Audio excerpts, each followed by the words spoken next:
Fegyverkezés!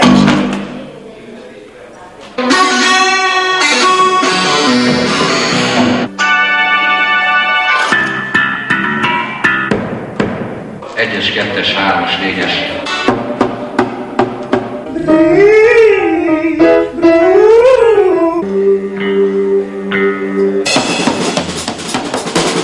Kedves nézők, ebben a műsorban olyan fiatal muzsikusokat mutatunk be önöknek, akik talán az önök számára ismeretlenek, de egy-egy szűkebb közönségréteg egy ifjúsági klub számára már majdnem sztárok. A Petőfi Csarnokban például, ahol a műsorunkban majd látható koncertfelvételek készültek, rendszeresen kapnak bemutatkozási lehetőséget. Azután az, hogy a fiatal rockzenészeknek ez a már nem is tudom hányadik generációja megmarad ebben a szerintük rájuk kényszerített örökös kezdőhelyzetben, vagy azoknak lesz igazuk, akik szerint ma már a mai magyar könnyűzenében korán sincsenek megruhamozandó és bevehetetlen várfalak, mindössze talán az ostromlók fegyvertára hiányos. Nos, ezt a kérdést ebben a műsorban nem fogjuk eldönteni. Mi csak 45 percre kinyitjuk az egyik megruhamozandó bástya, a televízió kapuját, a többi már az ostromlók dolga.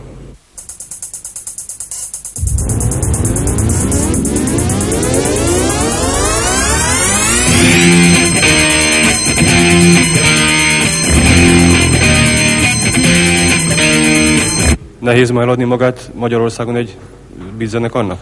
Rettenetesen nehéz eladni, és az a probléma, hogy addig a zenekar nem is tudja eladni magát tulajdonképpen, amíg meg nem ismeri a közönség. Na most itt van egy bizonyos 22-es csapdája. A közönség nem ismer, tehát nem vesz meg minket, illetve a művelődési házak nem vesznek meg, mert a rockkoncertek és mindenféle popkoncert csak rentábilisan rendezhető. Tehát olyan zenekar nem kell, aki nem ismer. Na most a Hanglemezgyár nem akar velünk foglalkozni, akkor viszont hogy ismerje meg a közönség? Tehát nem kapunk fórumot, akkor viszont hogy ismerjenek meg? Tehát ez a 22-es csapda, és itt be is zárult a kör, itt ülünk, próbálunk, dolgozunk, és tulajdonképpen várunk valamire, de hogy mire, azt nem tudom. Hát próbálunk, mindent elkövetünk azért, hogy valami sikerüljön, de rettenetesen nehéz. Mit kéne ahhoz csinálni, vagy mi kéne ahhoz, hogy befuthassatok igazán? Hát ezt nehéz megmondani, nem tudom. Hát ez a műsor nagyon kevés. Szóval most körülbelül egész nap kellene beszéljek erről, mert ez nagyon hosszú folyamat. Itt az egész onnan indul az alap, hogy zenészek kapnak működési engedélyt. Amire most nem azt mondom, hogy nehéz vagy valami, de az, hogy valaki egy működési engedélyt kapjon, az igen, el kell 5-6 évet tölteni a rosszínpadon, mire aztán megkapja. Ezt az engedélyt azt nagyon könnyen adják. És akkor mellett az ember ilyen halad. Hát nekem például 2 gyerekem van, azt el kell, hogy tartsam. És itt van az, hogy a zenészek sokan mondják, hogy diszkózenét játszik, vagy slágerzenét játszik, akkor megalkuszik. Hát én most játszom mondjuk jazzt, mert éppen azt szeretem, akkor hogy fogom eltartani a családomat, én zenész vagyok. És ez, mert el kellett mennem egy polgári foglalkozáshoz, mert nem tudom eltartani a családomat, mert ez egy olyan bonyolult folyamat, ez az egész, hát lehet, hogy nem jól fogalmazok, de ez egy maffia. Ez egy zenész maffia, rock maffia. Ez most már üzlet. A 70-es években lementünk Ihaj-Csuhaj vidékre, megkötöttük a szerződést 3000 forintért, mindenki meg volt az 500 forintja, és egy jót zenéltünk. Ez ma már nem lehet megcsinálni. Manapság színpad nélkül, de nem is ez, hogy színpad, hát pénz. Hát egyszerűen egy producer kell, aki ezt az egészet viszi, aki az egészben átlát. Aki bemegy egy akármilyen hivatalba, egy öltönyben nyakkel, letesz a diplomatatáskáját, és ki tud pakolni anyagokat, de ehhez pénz kell. És az a baj, hogy itt kevés zenészre van szükség. Tehát itt van egy 8-10 zenekar, aki megélhet ebből. Na most évenként talán egy vagy 2 csapat van, aki igazán be tud ide törni. És ez a nehéz dolog. Ez a borzasztó nehéz dolog. Ebben az 1-2-ben venni. Valamikor ennél a rockzenénél a szövegeknek, a dalok szövegének, verseknek majdnem nagyobb szerepe volt, mint a zenének. Aztán mára éppen annál a fajta zenénél, amit ti játsztok, ez a dolog megfordult. Vagy legalábbis sokkal kisebb jelentősége van a szövegnek. Miért? Hát azért, mert a közönség határozza meg az igényeket elsősorban. Na most a közönség nem arra vágyik, hogy mélyreható intellektuális problémákkal, vagy akár mással foglalkozunk velük, hanem igenis, és valami könnyűre, valami olyanra vágyik, amit úgy meg lehet amit úgy olyan megfoghatatlan, úgy elszáll a légbe, és nem kell vele foglalkozni, adott pillanatban dúdolni lehet, énekelni lehet, mert 2 mondatból áll, vagy ó, ebből áll a szem, ezt lehet dúdolni. Nem érdek, annyi minden más problémája van neki az életben. Hogyha elmegy egy rock koncertre, akkor ott ő felszabadultan akarja érezni magát. És ez egy könnyed zene kell, ez egy könnyed szövegek kellenek. Nem biztos, hogy ezek rossz szövegek. Mi az utazásról, a szerelemről, mindenről éneklünk, ami minket arról éneklünk, ami minket foglalkoztat, de nem megyünk, nem vájkálunk ebbe olyan mélyére.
minden második kislány álma az, hogy egyszer majd táncdal énekesnő lesz. Nálad is így kezdődött?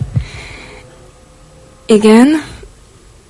Voltak példaképeim, de hát végül is középiskolás koromban dőlt el igazán, hát igazából nem, hogy ezt szeretném csinálni. Akkor kezdtem el tanulni egy magántanárnál, aki hát nem volt az igazi, de hát valahol el kellett kezdeni, és hát 19 éves koromban kerültem az OSK stúdióba. Milyen hangállapotban került önhöz Anita? Hát őszintén szólva, nagyon kezdő állapotban. De ami az ő felvételét illeti, azt határoztam meg, hogy nagyon intelligens, felvevőképes, átadóképes, és ezek a tulajdonságok, ezek eldöntők ahhoz, hogy fel lehessen valakit venni ide az OSK stúdióba. Mit kell még neki megtanulni? Jaj, mindent. Még egy egész életen át mindig tanulnunk kell. A fiatalság ebben a szakmában előny? Hát azt hiszem egy ideig igen. Pár évig, de hát utána végül is valamit le kell tenni az asztalra. És ahogy öregszik az ember, úgy inkább a hangjára figyelnek, mint a megjelenésére. Hát mondjuk lehet az, hogy a lila hajam lenne, vagy mit tudom én, akkor felfigyeljenek rám, de hát én ezt nem így szeretném, hanem hát inkább a hangomra figyeljenek fel, mint a lila hajamra. 22 évesen az ember másképp él meg dolgokat, mint érettebben, illetve hát mondjuk 30 év körül. Nem tudom, én nem ragaszkodom hozzá, hogy 22 évesen sztár legyek, vagy hogy mindenki ismerjem. Én igazából jót szeretnék csinálni, és azt hiszem, hogy várni is tudni kell, hogy valami bejöjjön ebből. Hogyha nekem is megfelel, az a jó. És tartod magad olyan tehetségesnek, hogy be fog jönni a dolog? Inkább kitartónak. Hát végül is itt a tehetség is nagyon sokat számít, de hát szorgalom is kell hozzá, és tényleg nagyon sok kitartás. Mi az, ami még hiányzik belőled ahhoz, hogy profi legyél? Profi? Hát manapság már nem elég az, hogy valaki énekelni tudjon. Végül is kell egyfajta színpadi rutin, egyfajta színpadi mozgás. Végül is benne van a megjelenés is, hogy mész ki a színpadra, hogy már az is feltűnő legyen. Profi, azt hiszem, attól még messze vagyok. Az még... Majd igazából kitaláltam magam, talán akkor. Meg hát mondjuk ehhez kellenek számok is, koncertek, ami végül is egyfajta rutin, és hát idővel megjön talán a profizmus is.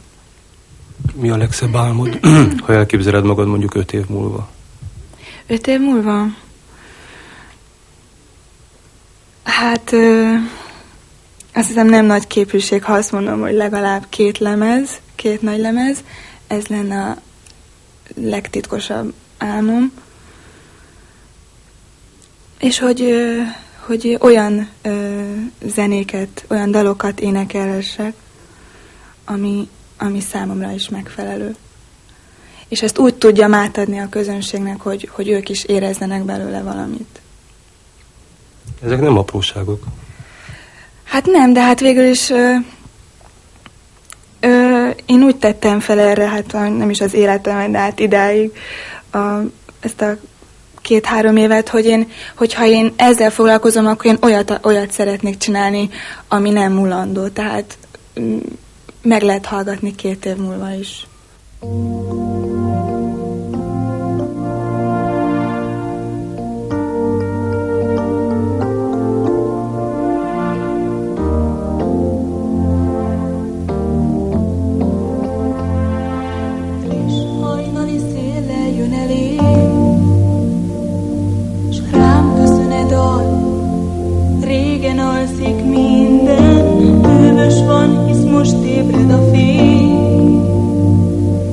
Alszol csendben valahol, s álmodban a tegnap szakatol.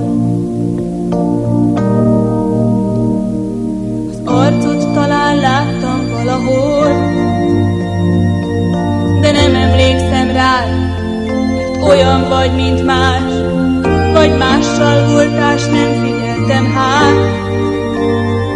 Hiszen most sem tudom igazán, milyen lesz, aki holnap megtalál. Valahol most is tennie kell, és ő pont így énekel. Tál az utcán én bejött belém, ő is bázik rém szegény, a szél is fújja elém, hiszen együtt indultunk, s egyfelé futunk, hova együtt érkezünk, hogy csend lesz és vége, tartsincs az égre. Ha elvinnél sok bús délután, s velem átlépnél a holnap ajtaján, várj rám. Ha van rá még erő, s annyi szív, ami mindkettőnket biztos helyre hív, várj rám. Várom, amíg ő jön el elém, ha túléltem az éjjel, megvárom a hajnalt, s ha itt lesz többé, sosem sírom el, hogy megkaptam az életet, azt nem, aki mellém fektetett, s eldérlegetett. Valahol most is tennie kell, és ő pont így énekel. Tál az utcán éppen jött felém, ő is fázik rég szegény, a szél is fújja elém, hiszen együtt indultunk, s egyfelé futunk, hova együtt érkezünk, ott csend lesz és vége, tartsincs az égre.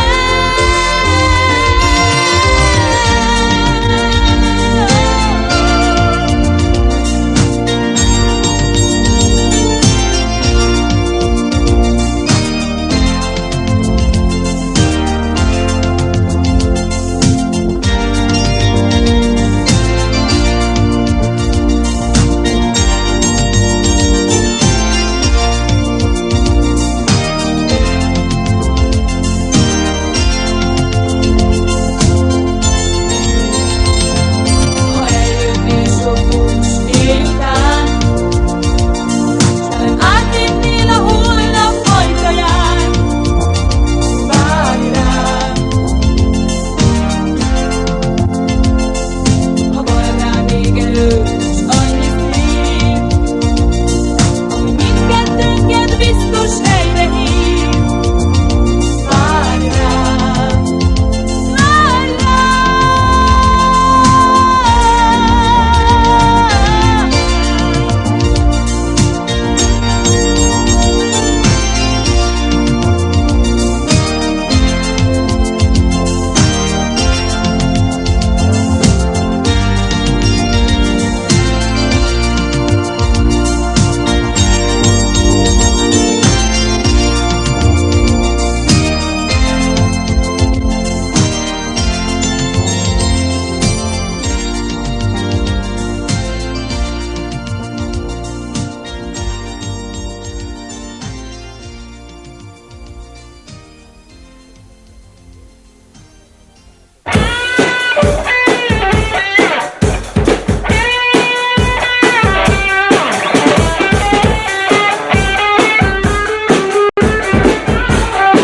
A szomszédok hogy viselik ezt?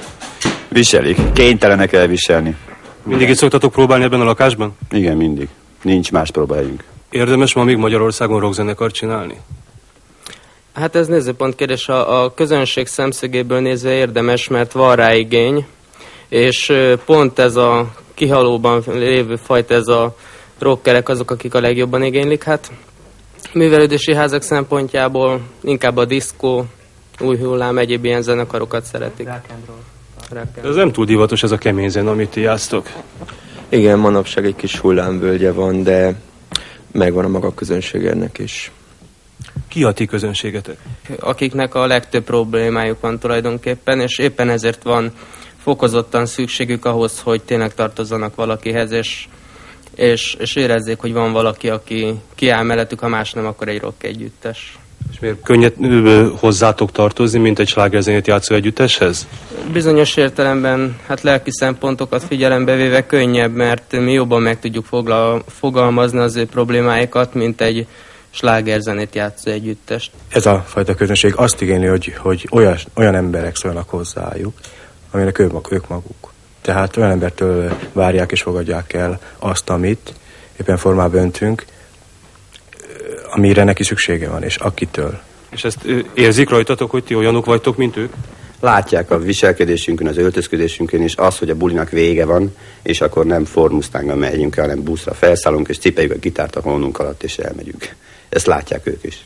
De hát ti is arra törekedtek, hogy befussatok, nem? És amikor be fogtok futni, akkor már nem te magad fogod cipelni a cuccodat, és akkor te is ilyen sztárrá válsz, nem? És akkor távolabb kerülsz a közönségettől. Igen, ez egy ördögi kör. Minden zenekar, amikor lent van, idézőjelben mondom, sír egy kicsit úgy, mint mi is, más is. Úgy, annak idején csinálta sok más együttes, és nem akarom megnevezni, teljesen mindegy.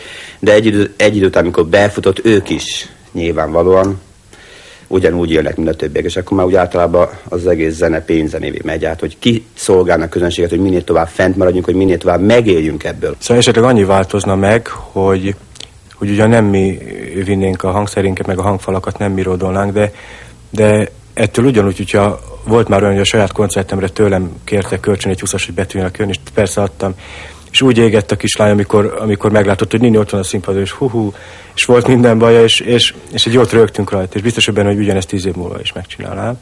De lehet, hogy pont ez a bökkenő, hogy ha befut egy rockzenekar, akkor utána már nem kérnek tőle kölcsön egy 20-as, nem? Igen, ez is előfordul.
Ezért én leszek a föld királya, én, akinek nincs hazája, én, egyedül én, senki más. Én leszek a föld királya, én, akinek nincs hazája, és csak az enyém lesz a világ. Lesznek vagy háborúk is, nem élek túl, más nem, csak hazug szó kell. Légy hát gonosz, érd meg a jó szándék, önzésbe fúl. Nem lesz majd boldog senki sem. Én leszek a föld királya, én, akinek nincs hazája, én, egyedül én, senki más. Én leszek a föld királya, én, akinek nincs hazája, és csak az enyém lesz a világ.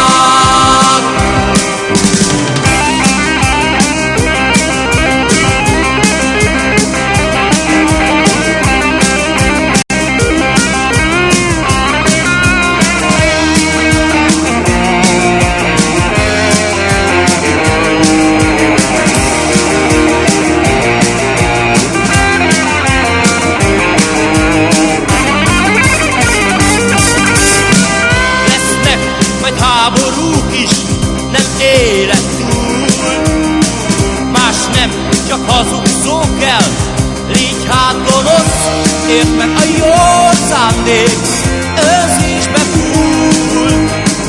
Nem lesz majd boldog senki sem. Én leszek a föld királya, én, akinek nincs hazája, én, egyedül én, senki más. Én leszek a föld királya, én, akinek nincs hazája, és csak az enyém lesz a világ. Én leszek a föld királya, én, akinek nincs hazája, én, egyedül én, senki más. Én leszek a föld királya, én, akinek nincs hazája, és csak az enyém lesz a világ. Én leszek a föld királya, én, akinek nincs hazája, én, egyedül én, senki más. Én leszek a föld királya, én, akinek nincs hazája, és csak az enyém lesz a világ.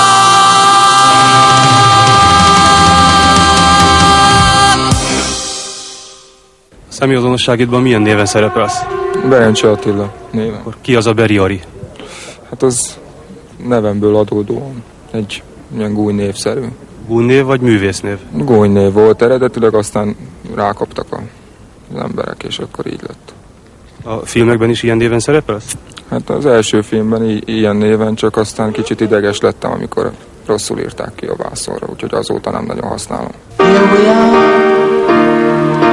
Here we are, with eyes still blinded by the light. We've just arrived. We'll learn to fly like angels on our tender wings. We try to ride the wind. Here we are. Szédes vagy, amit most forgatnak itt, az hányadik filmed? Ez a harmadik, most már. Abszolút főszereplő vagy ebben a moziban, ugye? Igen, itt az. Nem félsz egy kicsit? Mitől? Nincs semmi drog benned? Semmi. Végül is profi színészekkel előképzettség nélkül dolgozol. Hát igen, végül is, de nem izgulok, nincs semmi bajom. Ennek a most készülő filmnek a főszereplője Berencsi Attila amatőr szereplő. Könnyű vagy nehéz vele dolgozni? Nagyon kellemes, inkább azt mondhatnám. Nagyon megfog az, hogy mindent őszintén csinál. Igazából csak akkor tudja a jelenetet megfogalmazni és élővé tenni, hogyha azonosulni tud vele. És minden, amit csinál, az talán más, mint amit egy színész produkálna abban a helyzetben, de hogy őszinte, az teljesen biztos. Jól érzed magad ebben a környezetben? Ebben a világban? Hát persze, néha igen. Ez jó, mondhatom, így. Közben rockzenész is vagy, filmszínész is vagy, mi vagy végül is? Hát zenész vagyok, színész nem vagyok, csak néha így elhívnak egy-egy filmbe. Elsősorban rockzenésznek tartod magad? Hát nem rockzenész, beatzenésznek. Elsősorban. Melyiket tanultad? Egyiket sem tanultam, igaz, hogy gordonkáztam 7 évig, de hát zenét tanultam, de amúgy semmit. Nem minden ilyen jön ösztön. Az ilyen jellegű embereknek, akik ennyire a művészetekkel foglalkoznak, elsősorban színészek, énekesek, azt szokták mondani, hogy gyerekkoruk óta az az álmuk, hogy ők énekesek, színészek legyenek. Hát nem, nekem meg se fordult a fejembe. Valószínű, hogy szerencsés vagyok azért. Nagyon nem hajtottam semmi ilyesmire. Mi kellett hozzá? Hát véletlenek egymás után. És ez most már, ez az út, ez széllé is válik? Széllé? Nem. Nem csinálnám ezt sokáig. Miért? Nem tudom, nem szeretem annyira. Inkább a zenét. Azt fogod csinálni? Csinálnám, igen, hogyha hagynák. Kik nem hagyják? Hát, hagyják, csak elég nehéz. Sőt, nagyon nehéz. De jól vagyunk. Hogy miért nehéz? Hát jönnek itt a sablon szövegek, hogy miért nehéz Magyarországon zenélni. Hát mert az. A zenével mi a célod? Semmi különös. Kifejeznék dolgokat, amiket úgy érzem, hogy én gondolom. Elmondanák dolgokat, de amúgy semmi. Hát nem szeretnék ilyen nagy hókusz-pókuszt, egyszerűen jól érezni magam. Zenész, sztár szeretnél lenni? Nem, nem szeretnék sztár lenni. Semmilyen tekintetben, mert nem. Jobban meg vagyok 20 ember előtt, akik értik, hogy mit csinálok, mint 200 ember előtt, akik csak azért jönnek el, mert mit tudom én, látták a filmben. Nem nagyon értik, amit csinálsz a színpadon? Nem, azt mondhatnám, hogy szinte egyáltalán nem értik az emberek. Keresnek valami nagy dolgot mögött, ahol ott semmi dolog nincsen, csak egyszerűen szól a zene, meg énekelünk valamit. Csak valószínű, hogy nehezebb. Tehát teljesen réteg zene, amit csinálunk, és többiek nem értik. Zavar az, hogy belemagyaráznak mindenféléket? Nem magyaráznak bele, mert egyáltalán nem értenek semmit, úgyhogy semmit nem is tudnak belemagyarázni.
Szeptember együttesnek nem véletlenül csak 2 tagjával találkoztunk, mert az együttes ideiglenesen szünetelteti a működését. Miért?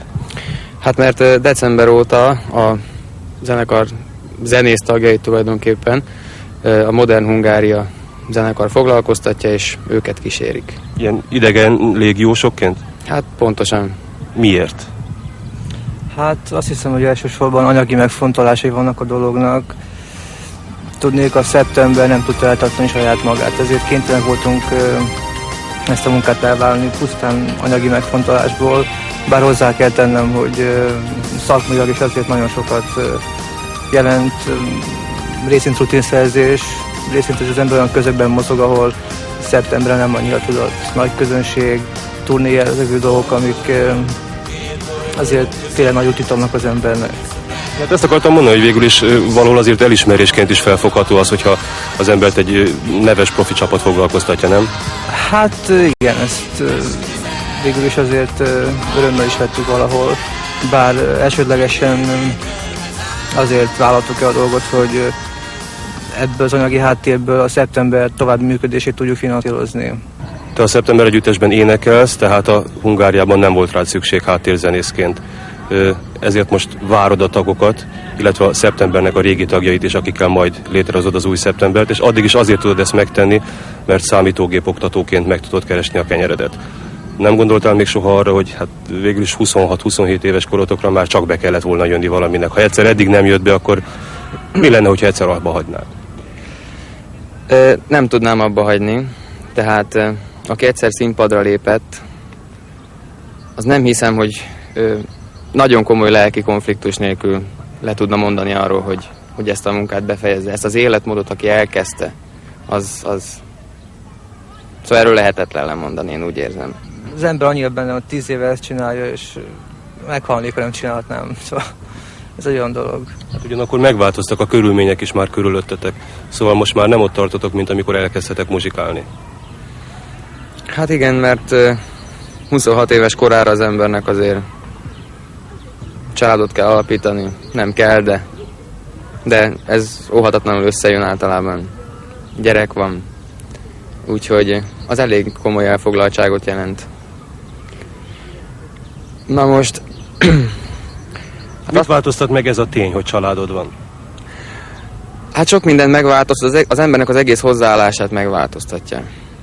Tudnék, az ember nem lett felelőtlen, nem mehet el mindenhova, nem tud annyira élni ezekbe a berkekbe, ezekbe a zenészberkekbe, mint ahogy kéne. Ezt tulajdonképpen nálunk 20 éves fiataloknak kéne csinálni, akik benne van az eredeti lendület, akinek nincs felelősségérzete, aki tud újat adni. Na most hát nálunk ez tulajdonképpen szinte egyáltalán nincs meg. Nem tudsz mutatni nekem egy olyan 18-20 évesekből álló zenekart, aki valaha is Rivaldát kapott.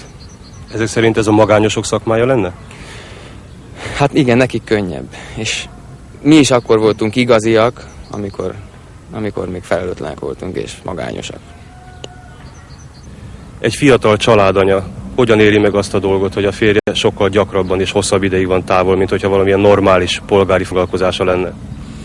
Hát nem örülünk neki, se a fiam, sem én, de vállaltuk. Tudjuk, hogy ez a foglalkozás ezzel jár, és próbálunk neki ebben segíteni, hogy amikor itthon van, akkor a lehető legjobban használjuk ki együtt az időt. És még soha nem jutott eszetekbe, hogy azért talán kicsit jobb lenne, hogyha mégsem zenész lenne?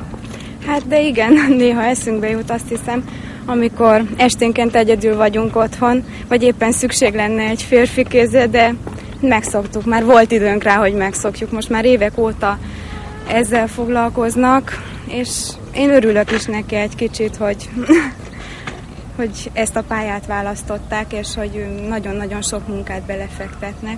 Bár az eredmény az még azt hiszem, hogy nem jött meg igazán, de talán egyszer majd ez is sikerülni fog.